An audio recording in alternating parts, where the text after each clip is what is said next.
Assalamualaikum warahmatullahi wabarakatuh. Perkenalkan, nama saya Maulida Dwi Anissa dengan nomor induk mahasiswa 2021010080012. Assalamualaikum warahmatullahi wabarakatuh. Perkenalkan, nama saya Nabila Firdausi Suhandi dengan NIM 20210110813. Assalamualaikum warahmatullahi wabarakatuh. Perkenalkan, nama saya Muhammad Mursid dengan NIM 2021010080014. Pembahasan yang pertama yaitu mengenai pengertian RPP.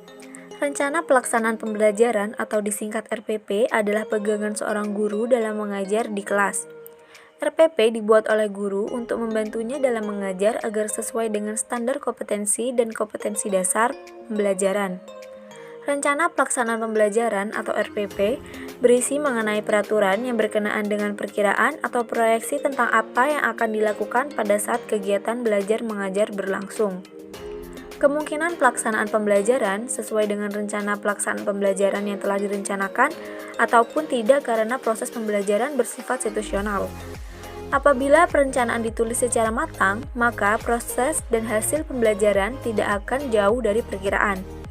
Berdasarkan Peraturan Pemerintah Republik Indonesia Nomor 19 Tahun 2005 Pasal 20, dinyatakan bahwa perencanaan proses pembelajaran meliputi silabus dan rencana pembelajaran yang memuat sekurang-kurangnya tujuan pembelajaran, sumber belajar, dan penilaian hasil belajar. Menurut Permendiknas Nomor 41 Tahun 2007, komponen RPP adalah identitas mata pelajaran, standar kompetensi, kompetensi dasar, indikator pencapaian kompetensi, tujuan pembelajaran, materi ajar, alokasi waktu, metode pembelajaran, kegiatan pembelajaran, penilaian hasil belajar, dan sumber belajar. Pembahasan yang kedua yaitu mengenai fungsi RPP. Fungsi dari RPP itu sendiri adalah sebagai acuan bagi guru untuk melaksanakan kegiatan belajar mengajar atau kegiatan pembelajaran agar lebih terarah dan berjalan secara efektif dan efisien. Dengan kata lain, rencana pelaksana pembelajaran berperan sebagai skenario proses pembelajaran. Oleh karena itu, rencana pelaksanaan pembelajaran hendaknya bersifat luas atau fleksibel dan memberi kemungkinan bagi guru untuk menyesuaikan dengan respon siswa dalam proses pembelajaran yang sesungguhnya. Adapun tujuan dari RPP yakni yang pertama mempermudah, memperlancar, dan meningkatkan hasil proses belajar mengajar.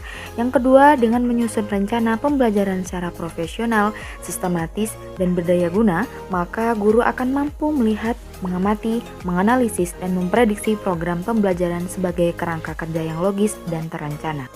Hal-hal yang perlu diperhatikan dalam menyusun RPP.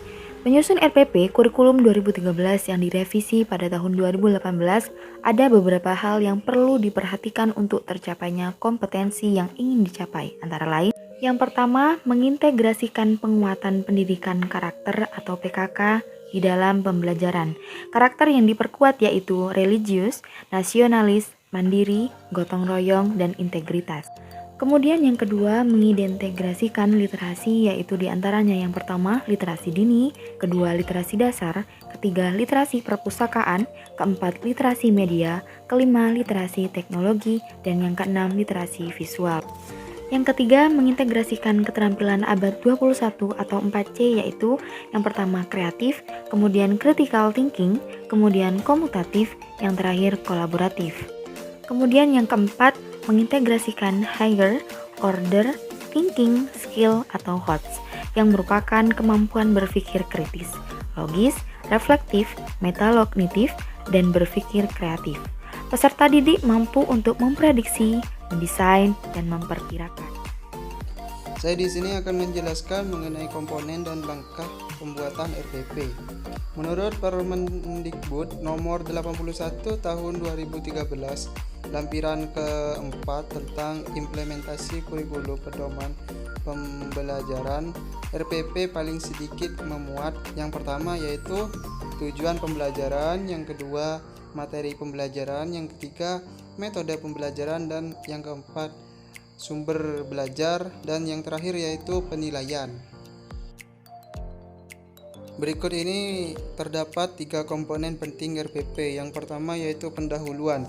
Pendahuluan merupakan kegiatan awal dari kegiatan instruksional yang sesungguhnya. Kegiatan awal ini dimaksudkan untuk mempersiapkan siswa agar secara mental siap mempelajari pengetahuan, keterampilan, dan sikap baru. Yang kedua yaitu kegiatan inti. Tahap penyajian yang merupakan kegiatan inti. Penyajian adalah sub komponen yang sering ditafsirkan secara awam sebagai pengajaran yang sesungguhnya karena merupakan inti kegiatan pembelajaran. Dan yang terakhir yaitu penutup. Penutup adalah sub komponen terakhir dalam urutan kegiatan pembelajaran. Penutup ini terdiri dari dua langkah yaitu umpan balik dan tindak lanjut. Dan berikut ini adalah langkah-langkah dalam menyusun RPP. Yang pertama yaitu menyiapkan identitas sekolah. Yang kedua menyiapkan identitas mata pelajaran. Yang ketiga menyiapkan kelas dan semester. Yang keempat menyiapkan materi pokok. Yang kelima alokasi waktu. Yang keenam menyiapkan pembelajaran. Yang ketujuh kompetensi dasar dan indikator pencapaian kompetensi, menyiapkan materi pembelajaran, dan menyiapkan metode pembelajaran.